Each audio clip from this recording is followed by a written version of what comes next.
हिसार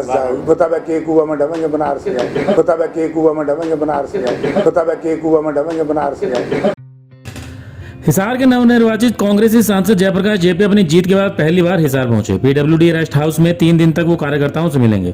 आज पहले दिन गुरुवार को पत्रकारों से बातचीत में जयप्रकाश जेपी ने हरियाणा सरकार के हिसार एयरपोर्ट प्रोजेक्ट का मजाक उड़ाया और कहा कि सरकार अंतर्राष्ट्रीय हवाई अड्डे के नाम पर लोगों को बहका रही है। चंडीगढ़, बनारस आदि जगहों पर निजी विमान सेवाएं शुरू करने से कोई एयरपोर्ट अंतर्राष्ट्रीय नहीं हो जाता। उन्होंने कहा कि सरकार प्रधानमंत्री नरेंद्र मोदी के निर्वाचन क्षेत्र बनारस की भी फ्लाइट शुरू करेगी। इस पर मजाक उड़ाते हुए उन्होंने कहा कि क्या कुएं में डबेंगे बनारस जाकर। अगर जेपी की माने तो उसका यह मतलब निकलता है कि जो बनारस अपनी आस्था के लिए जाता है वो क्या कुएं में डूबने के लिए जाता है। आइए सुनते हैं कि जेपी ने क्या कहा। गाना है भगवान इन राम बचावे, सारा दिन झूठ बोल रहे हैं। आज भी मैंने अखबार में पढ़ा इंटरनेशनल एयरपोर्ट, आप आई बात आई इंटरनेशनल एयरपोर्ट बना रहे हैं तो प्राइवेट किसी कंपनी के चार्टर्ड प्लेन को लिया है, उसको क्यों उड़ा रहे हैं भाई? नियमित फ्लाइट क्यों नहीं आ रही है? इंटरनेशनल एयरपोर्ट पे जैसे चंडीगढ़ का इंटरनेशनल एयरपोर्ट है, वहाँ शिकागो से भी आती है, वहाँ अमेरिका से भी आती है, वहाँ कनाडा से भी आती है, ऑस्ट्रेलिया आती है नहीं आती, अमृतसर में भी ऐसे आती हैं। ऐसे ही हमारा हिसार, मेरे हिसाब से मैंने कोई ज़्यादा आकलन तो नहीं किया, लेकिन जनसंख्या की दृष्टि से हिसार शहर और अमृतसर बराबर से के है मेरे ख्याल में।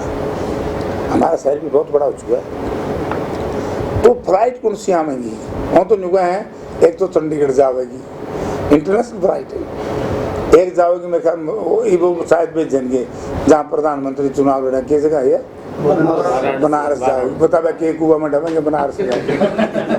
क्या यार लोगों को बका रहे हैं। यहाँ से चंडीगढ़ 1 घंटे के आसपास तो जहाज ले लेगा, घंटा 5-7 घंटे मोहाली तो उतार देंगे, और तो फिर एक गाड़ी चाहिए, उड़ा कर आता उड़ा जाने गाड़ी चाहिए, राह उल्टे पुलटे कर रखे।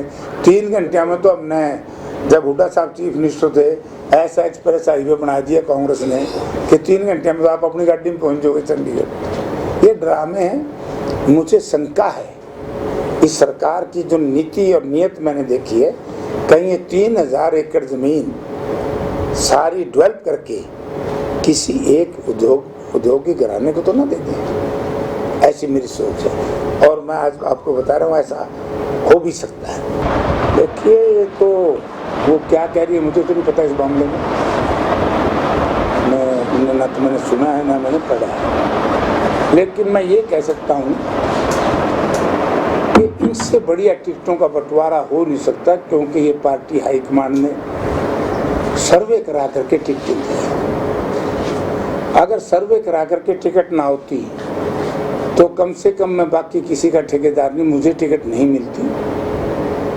सर्वे की वजह से मुझे टिकट पार्टी हाईकमान ने, राहुल जी ने, सोनिया जी ने, खड़गे साहब ने, चौधरी भूपेंद्र सिंह हुड्डा, देवान जी ने जो अनुशंसा की थी, हुड्डा साहब की यही तो डिमांड थी कि सर्वे करा के टिकट दो, और सर्वे से टिकटें मिली तो जयप्रकाश को टिकट मिली और जयप्रकाश जिता।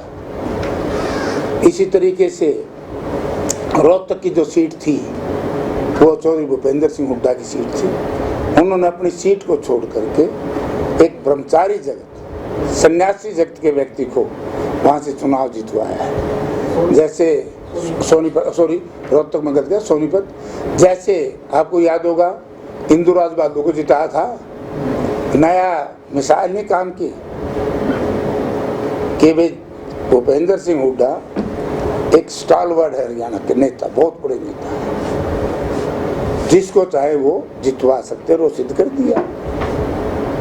और इसी तरीके से हमारे साथी रावदान सिंह जी को बहुत बढ़िया टिकट का फैसला था। राज बब्बर जी को जो राजा साहब 7-7 लाख से जीतता था, उन्हें झुग्गी झोपड़ी में जाना पड़ा, कुल 75,000 रुपये रह गया। तो ठीक थे। ऐसे ही हमारे नौजवान साथी देवांशु बुद्धि राजा, बहुत बढ़िया टिकट थी, सारी टिकटें बढ़िया थी। जितनी रात के द्वारा आप भी कह रहे थे कि मैं चुनाव के बाद बताऊंगा मैं किस किसने क्या। ना मैंने तो बताया तो दिया था कि उत्तरघात किस पे लाऊं। जनता में इतना जोश था, मेरे हिसाब से तो पहली बात तो किसी ने कोशिश करी नहीं होगी, और करी होगी तो लोगों ने सुनी नहीं है। लोग इनके तो एक तरफा वन वे चल रहा था, क्योंकि मेरा चुनाव जनता लड़ रही थी, और जब जनता चुनाव लड़ती है वो किसी की सुनती नहीं है। सौदा कुछ नहीं था इनके तो वन वे था, और लोगों को पता भी लग गया। और प्रजातंत्र में भीतर घात हो चाहे बाहर का घात हो, हमें किसी की शिकायत करने की कहने की जरूरत नहीं। जनता एक शीशा है, जनता एक आईना है। सुबह तैयार होकर के मैं जब जाता था वोट मांगने, तो मैं कभी शीशे में अपनी शक्ल नहीं देखता था, मैं जनता के चेहरे की तरफ देखता था। अगर उस जनता का चेहरा खुश है तो ये समझो कि जेपी की शक्ल ठीक है। अगर जनता के चेहरे पर त्योड़ी चढ़ी हुई है माथे पे, तो समझो कि मेरी शक्ल खराब है। अब की बार जनता का चेहरा बड़ा खुश था, जयप्रकाश का दिल बड़ा खुश था, तो इसलिए किसी की पैर पूर पड़ी नहीं होगी। और जो किसी ने करी होगी भाई लोग देख लेंगे, तो लोगों का सारा छूट रहा है, लोगों को सब पता है, जनता सब जानती है। आपको कोई इस तरह की रिपोर्ट नहीं है? मैंने बेरा है, कोई जनता ने बेरा है, जनता आपको कर ली फैसला यार, आप क्यों लट्टम लट्टा हुआ। आप इस बात का बेरा है कि जनता ने बेरा है, लेकिन खुद नहीं पता ना मन मैं क्या ना बेरे रखूंगा, मैंने कभी जिंदगी में ना रखा। अरे भाई इस तरह की चीजें छोटी चीजें हैं, ये होता रहता है। विश्वासघात, मित्रघात, धोखेबाजी, ये कई लोगों की फितरत होती है, वो करते रहते हैं, उनका चिंता का विषय नहीं है। कांग्रेस के जो 42 स्टार प्रचारक थे उसमें सिर्फ 2 ही आए, हुड्डा साहब और जयभान, बाकी तो 40 आपके। मैंने तो जिनकी जरूरत समझी बुला ली भाई,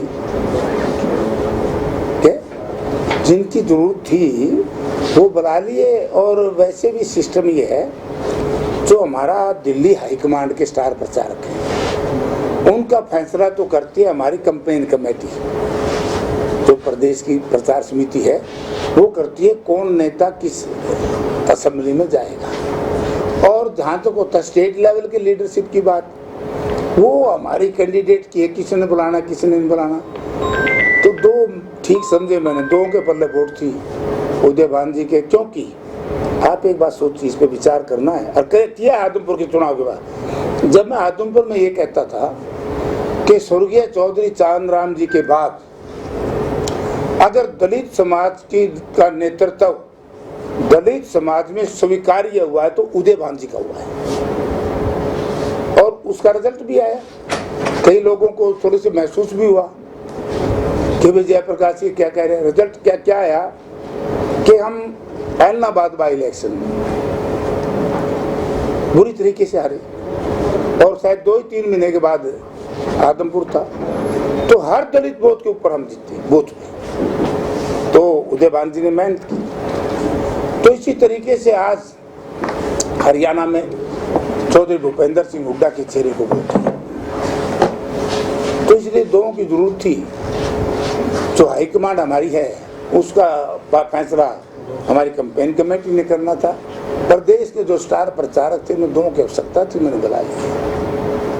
रणजीत जी आरोप लगा रहे हैं बीजेपी के कई नेताओं पे, कैप्टन पे, बराड़ा पे कि उन्होंने धोखा दिया, आप उसको बता दें। मैं क्यों कहूँ, रणजीत जाना उसके आदमी जाना रणजीत पे आरोप लग रहा है।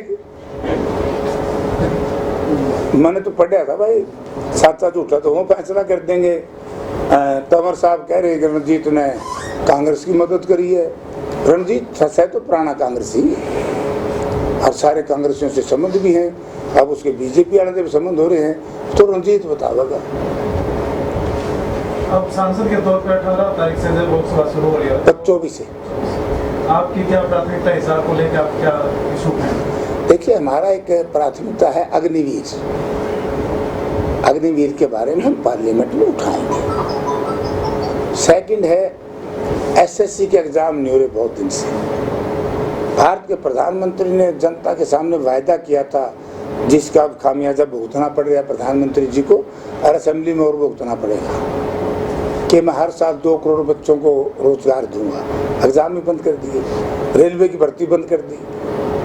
और ये आज जो कह रहे थे ना कई बीजेपी के भाई, बोला कांग्रेस ने झूठ बोल के वोट ले लिए कि संविधान कहाँ खत्म हो रहा था। उन छोटी सोच के साथियों को जो बीजेपी के लोग हैं बताना चाहता हूँ, वो जनता के साथ धोखा कर रहे हैं। कौशल रोजगार निगम के तहत जो बच्चे लगते हैं उसमें रिजर्वेशन नहीं है, और इन्होंने टोटल भर्ती कौशल रोजगार निगम के तहत शुरू कर दी। तो ये रिजर्वेशन खत्म कर रहे हैं कि नहीं कर रहे हैं? आप खुद पत्रकार हो, आप भी इस बात को देखो। आप पत्रकार के साथ साथ एक नेक इंसान भी हो, आप इस देश के मतदाता भी हो। आपका भी ये देश है, ये नेताओं का देश नहीं, सबका देश है। क्या ये पॉलिसी ठीक है, इनकी गलत है कि नहीं है? अब शहरों में इन्होंने प्रॉपर्टी आईडी बनाई, लाखों का हजारों करोड़ रुपये का कंपनी लेकर दौड़ गई, क्या उसको दोषी ठहराया? वो पैसा उस कंपनी से लिया। अमृत योजना में कितना बुरा हाल किया है, सैकड़ों हजारों करोड़ रुपया लूट के खा गए। तो ये चीजें हैं सारी, ये मामले क्योंकि केंद्र सरकार के प्रोजेक्ट हैं, ये हम केंद्र सरकार से बात करेंगे। पुलवामा, अब पुलवामा में जो कुछ हुआ बुरा हुआ, और पुलवामा का अपमान का बदला लेने के लिए हमारी सरकार ने, भारत के प्रधानमंत्री जी ने सर्जिकल स्ट्राइक की, ठीक नहीं? और सर्जिकल स्ट्राइक के बाद लोगों में एक आया कि इन्होंने बहुत अच्छा काम किया। ठीक है, अच्छा काम किया, मैं अच्छा काम मानता हूँ। सर्जिकल स्ट्राइक करना, हमारा अपमान का बदला लेना अच्छी बात है सरकार से किसी की भी, मगर मेरी एक व्यक्तिगत लड़ाई है कि पुलवामा की जांच होनी चाहिए कि नहीं होनी चाहिए थी। आज लगभग 6 वर्ष के बाद पुलवामा की जांच का यही नहीं पता वो कहाँ खड़ी है, हो रही है कि नहीं हो रही है, और ये तो कौन उसमें दोषी है, क्योंकि 2 या 3 क्विंटल RDX उसमें यूज हुआ था। उसमें कम से कम इस देश की जनता ये जानना चाहेगी और चाहती है कि वे कौन लोग हैं, देश के अंदर के हैं, देश के बाहर के हैं, क्या हैं क्या नहीं, जनता को बताना चाहिए। आप हर चीज़ की इंक्वायरी करवाते हो। अगर कोई इंक्वायरी पार्लियामेंट कॉन्स्टिट्यूट करती है या स्टेट असेंबली कॉन्स्टिट्यूट करती है, तो उसकी रिपोर्ट सदन के पटल पे रखनी चाहिए।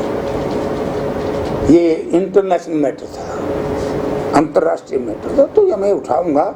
हम ये रिक्वेस्ट करेंगे प्रधानमंत्री जी से कि प्रधानमंत्री जी इस रिपोर्ट का खुलासा करवाओ जरा अपने गृह मंत्रालय से। तीसरा, जो किसान शहीद हुए हैं, उनकी जो शहादत है उसमें किसी की रिस्पॉन्सिबिलिटी तो फिक्स होनी चाहिए। कितने लोग शहीद हुए हैं, लाखों करोड़ रुपए की बर्बादी हुई देश में। तो ये काफ़ी चीज़ें हैं। रोजगारी को लेकर के, मैंने बेरोजगारी को लेकर के मैंने कह दिया। 2-3 चीज़ें ऐसी हैं जो हमारी अब भी पेंडिंग है। एक तो निजीकरण के खिलाफ हम आवाज़ उठाएंगे। निजीकरण इस देश में नहीं होना चाहिए। आज जो देश के चंद बड़े घराने, केवल जो लोगों में शंका है, एक मानसिकता बन गई है कि वो इनके लिए काम कर रहे हैं, तो निजीकरण के खिलाफ हम जरूर ये बात करेंगे कि इस देश में निजीकरण क्यों हो। क्योंकि जिस देश में भाएँ हैं, हमारी युवा शक्ति है, उसमें ऊर्जा है, तो निजीकरण का क्या मतलब? चंद लोगों के हाथ में, फिर तो वही 1900 का देश भारत बन जाएगा। तो बहुत इशूज है, उठाएंगे। सांसद जेपी ने चुनावों को लेकर कहा कि पार्टी की तरफ से टिकट का बंटवारा बिल्कुल सही हुआ है। इस बार जनता ने कांग्रेस का चुनाव लड़ा और कांग्रेस को 5 सीटें दी। भीतरघात के सवाल पर उन्होंने कहा कि उनकी पार्टी में तो ऐसा किसी ने नहीं किया।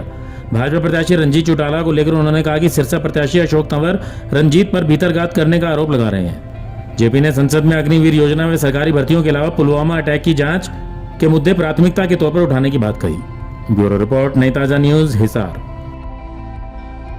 लेटेस्ट वीडियोस के लिए सब्सक्राइब करें हमारा चैनल नई ताजा न्यूज और दबाएं बेल आइकॉन ताकि आप मिस ना करें कोई भी अपडेट।